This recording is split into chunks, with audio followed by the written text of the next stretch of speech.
بسم الله الرحمن الرحيم، والصلاة والسلام على أشرف الأنبياء سيدنا محمد صلى الله عليه وسلم. ازيكم حبايبي؟ عاملين ايه؟ يا رب تكونوا بخير وبصحة وسعادة. النهاردة هنعمل معاكم فيديو مميز جدا جدا. هنعمل الملوحة المصرية الأصلية، حاجة هتخليكم تلحسوا الصحون من طعمها. وصفة سهلة ومبتكرة وزي بتاعت المحلات وتجنن من طعمها. يلا بينا نبتدي الطريقة. معانا كيلو سمك بسارية، هنروح نغسله غسلة كويسة في الحوض لحد ما يدينا مية نظيفة ورايقة كده، وتروح كل الزفارة اللي فيه. زي ما انتوا شايفين كده بنغسله مرة واتنين وتلاتة لحد ما تدينا مية صافية ومفيش أي رواسب فيها. وما بنغسلوش بإيدنا عشان ده سمك ما بيستحملش، سمك صغير ما بيستحملش، فبنعمله بالمصفى. بننزل عليه المية ونهزه كده لحد ما ينزل كل اللي فيه. شايفين المية بقت نظيفة ازاي؟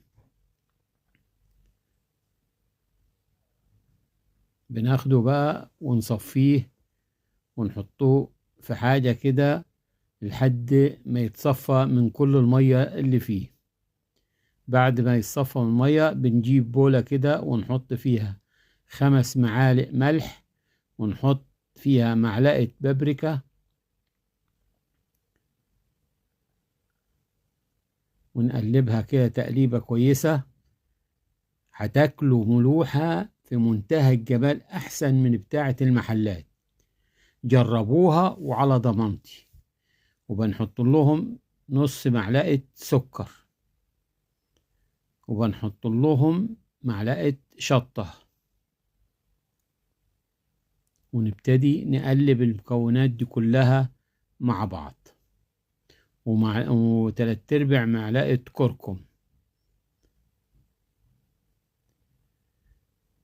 بنقلب المكونات كلها مع بعض لحد ما يمتزجوا مع بعض. وبعدين بنجيب علبة كده ونحط فيها كيس، ونرش من تحت من الملح والشطة والكركم، ونعمل طبقة من البسارية دي. وبعد كده نحط طبقة من تاني من الملح، ونحط طبقات كده، نعمل طبقات لحد ما نخلص الكمية. طبقة سمك وطبقة ملح.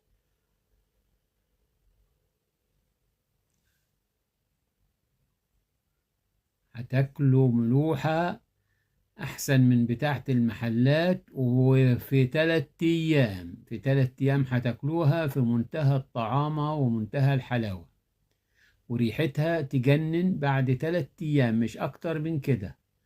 جربوها وعلى ضمانتي. زي ما بقول لكم كده، طبقات ملح وطبقة بسارية، ونملأ كده كل الكمية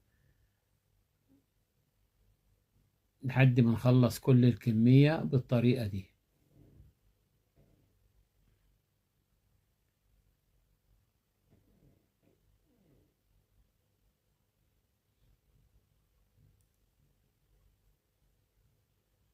وكده تمام، خلصت معانا كل الكمية. هنحط بقية الملح كله الباقي من فوق،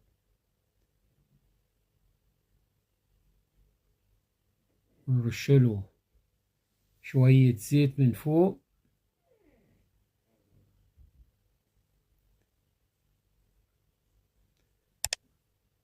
ونربط الأكياس، الشنطة اللي احنا عملناها عليه، ونخليه في العلبة.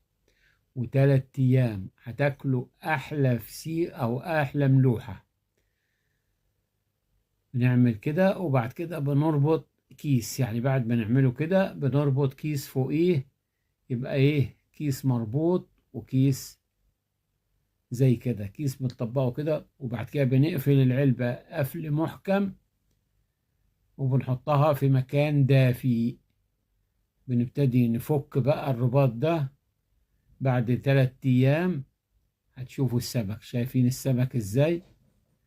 هنبتدي ايه؟ نفصله من بعضه. نمسك الراس ونقرص على الجسم، على جسم السمكة تحت الراس بالظبط. هيتشال معانا كل اللي فيها، وهيتشال معانا السلسلة اللي موجودة في الظهر.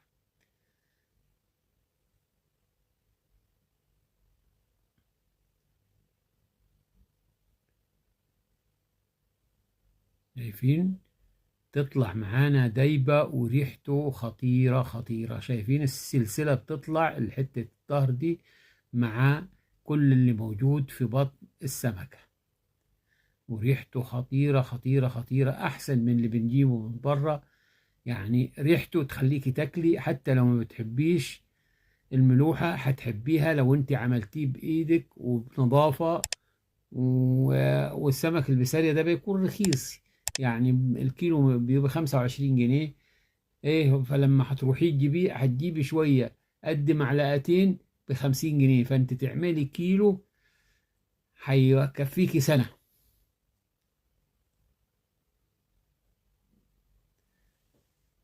واكمل وارجع لكم تاني.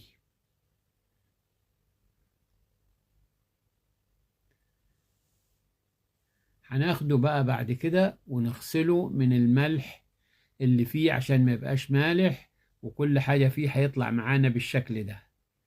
طبعا ده كتير مش هنقدر ناكله. هنقسم تلتين. تلت هنشيله في علبة لوقت العوزة، وتلت هنعمله بطريقة معينة، والتلت التاني هقول لكم التلتين دول هنشتغل فيهم دلوقتي. التلت التاني هنحطه في طاسة ونروح على النار. ده في منتهى الحلاوة. هنروح على النار ونص كوباية مية نحطها عليه.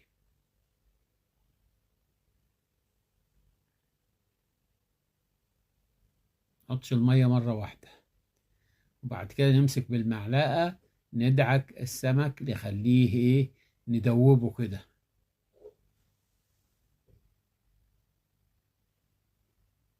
نهرسه كده لحد ما يروح كل السمك، لان هو السمك اساسا مستوي. فاحنا بنعمله بطريقة كده تخلينا ايه، ناكله في منتهى الطعامة والجمال. كده اهو هرسناه كله.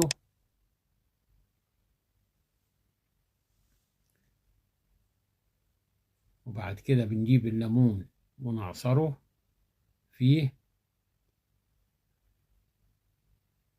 بعد كده بنجيب معلقة كمون، 3/4 معلقة كمون ونحطها.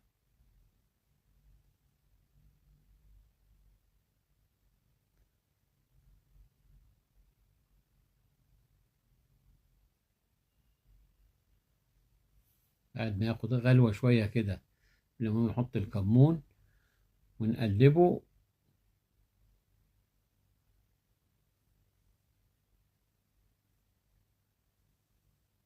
الله الله الله، اللهم صل على النبي. ريحة تجنن تجنن تجنن، في منتهى الحلاوة. كده خلصناه.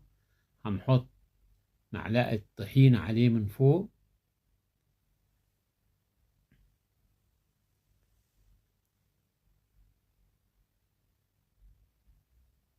ونقلبها،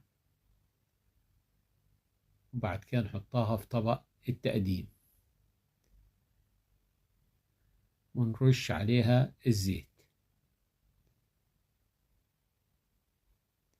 نيجي بقى للطبق التاني.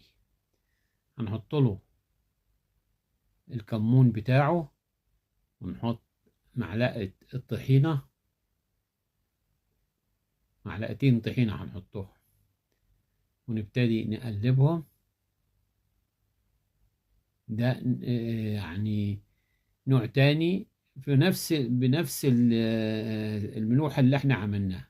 ونبتدي نقلبه، وبعد كده نعصر الليمون عليه.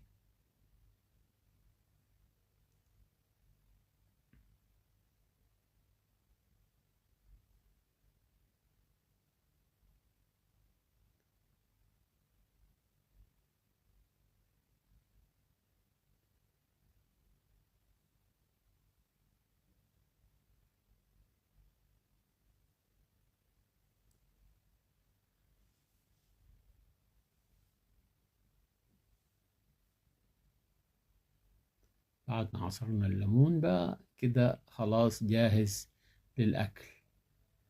الطبقين اهم جنب بعض، ده ليه طعم مختلف عن ده، والاتنين طعمهم يجنن وريحتهم تهبل. فياريت اللي وصل معايا لحد هنا ياريت لايك واشتراك وتفعيل زر الجرس، ويقول لي بيتابعني من أي مكان. والسلام عليكم.